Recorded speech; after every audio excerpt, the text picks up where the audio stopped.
कार्रवाई नहीं की। स्मार्ट मीटर का घोटाला हुआ, वो भी अभी चर्चा हो रही है। हाँ, जनता से चाहे बिजली का करंट लगा के सीधे वसूल लो, चाहे मीटर के थ्रू वसूलो, सरकार वसूली में लगी हुई है। सबसे महत्वपूर्ण बात यह है कि हमने आपने सरकार जो बनाई थी वो खाली सूचना देने के लिए बनाई थी कि कुछ कार्रवाई करने के लिए भी बनाई है। ये फला राज्य में ऐसा हो गया इसलिए यहाँ ये महंगा मिल रहा है, फला जगह पर पैदा नहीं हो पाई, वहाँ स्टेशन नहीं बन पाया इसलिए ऐसा हो रहा है। ये सूचनाएं देने की बातें कब तक चलती रहेंगी? सबसे बड़ी बात यह है कि बिजली उत्तर प्रदेश में गाजियाबाद, नोएडा में अगर देखा जाए तो पूरे देश में सबसे ज़्यादा महंगी है।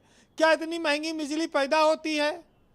बिजली में इंजीनियर माला माल है, कमीशन खोरी चरम पर है। अभी बात हो रही थी कि अधिकारी मनमानी करते हैं। आज एक बात जरूर कहना पड़ेगा कि उत्तर प्रदेश का ऊर्जा मंत्री जनता के प्रति ईमानदार है। श्रीकांत शर्मा ने जिस ईमानदारी और साफगोई से बिजली मीटर बंद करवाए हैं, उनकी ईमानदारी पर कोई शक नहीं होना चाहिए।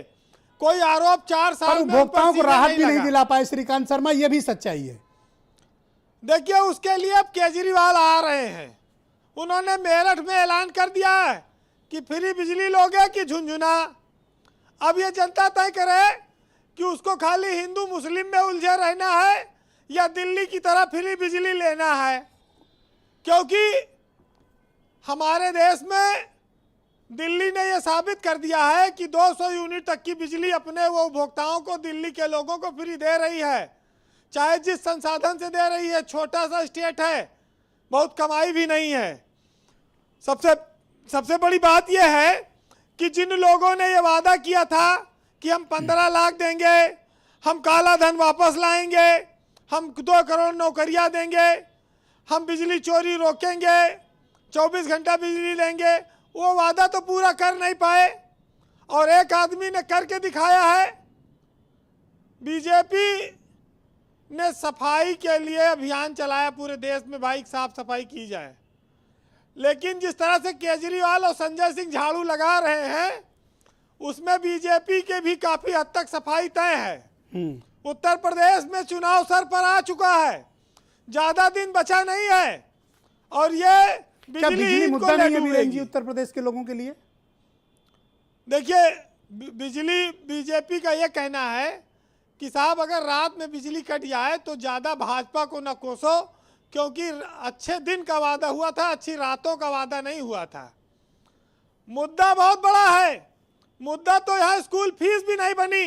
कोरोना काल में जो बीजेपी सरकार ने कहा था कि हम प्राइवेट स्कूलों की फीस पर मनमानी पर रोक लगाएंगे, आज 1 साल से पढ़ाई नहीं हुई लेकिन फीस सबको अपने बच्चों की देनी पड़ी कि नहीं देनी पड़ी? कौन सी राहत इन्होंने दी? बिजली में लगातार बढ़ोतरी करते जा रहे हैं। समाजवादी और बसपा सरकार में ये सड़क पर प्रदर्शन करते थे। गन्ना का मूल्य कहते थे 450-25 रुपया कुंटल करो। ये कहाँ इन्होंने किया अपनी सरकार में? किसान के धान की हालत क्या है? अरे मुझे याद है, लक्ष्मीकांत वाजपेयी उत्तर प्रदेश बीजेपी के अध्यक्ष थे, कई दिनों तक शक्ति भवन घेरे बैठे थे। तो जो समस्या ये है कि अब लेकिन इन्हें फर्क नहीं पड़ता है कि कीमतें आसमान पर हैं। देखिए, ये बहुत होशियार लोग हैं। ये वोट लेने के बाद आपको सवाल नहीं पूछने देते।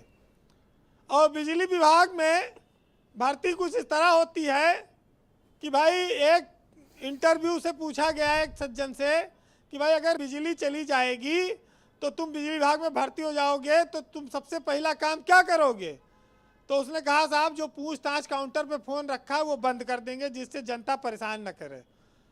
तो अफसर ने कहा शाबाश तुम सेलेक्ट हो गए। तो ऐसे ही लोगों को इस बीजेपी सरकार में जरूरत है जी कि बिजली कट जाए तो जनता अपने भरोसे मरे, चाहे गर्मी में बिलबिलाए, कोई फर्क नहीं पड़ता। और देखिए, बिजली विभाग का तो इतिहास रहा है कि जरा से पत्ता खड़ के हम लोग गांव में रहते थे, जरा सांधी आई बिजली कट गई, 2-2 दिन बिजली नहीं आती थी, तार टूट गया, ट्रांसफार्मर से कुछ हो गया। इस प्रदेश के लोगों ने बिजली को लेकर कितना दर्द सहा है और गर्मी में सहते हैं। बच्चों के इसी समय एग्जाम शुरू हो जाते हैं, बोर्ड परीक्षाएं चलती हैं, तमाम सारी समस्याएं आती हैं। लेकिन भाई अब जिसके हाथ में कमान है जी, वो अपनी मनमानी करते रहते हैं। बहरहाल कहा गया है कि जो सरकार सत्ता में है उसके लिए कि अपनी तारीफ करना फिजूल है और फूल खुशबू खुद ही बता देती है कि कौन सा फूल है। तो अब तो ये लोग जान गए कौन सा फूल है, अप्रैल वाला है कि गोभी का है कि कमल का है।